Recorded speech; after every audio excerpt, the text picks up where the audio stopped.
Hey everyone, today I will show you how to check Apple payment history. Don't forget to subscribe and like before we begin. Alright, let's get started.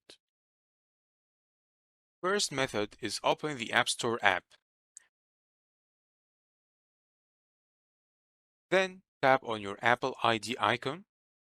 Then tap on Purchased. Here you will see all recent purchases you made for paid and free apps.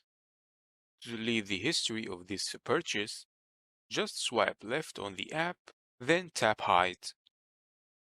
The second method will show you the complete list of purchases if someone did hide their purchases from you. First, go to Settings, then tap on your Apple ID name, then Media and Purchases, then View Account, then scroll down and tap Hidden Purchases. That's it for today's tutorial. I hope you found this video helpful. Thank you.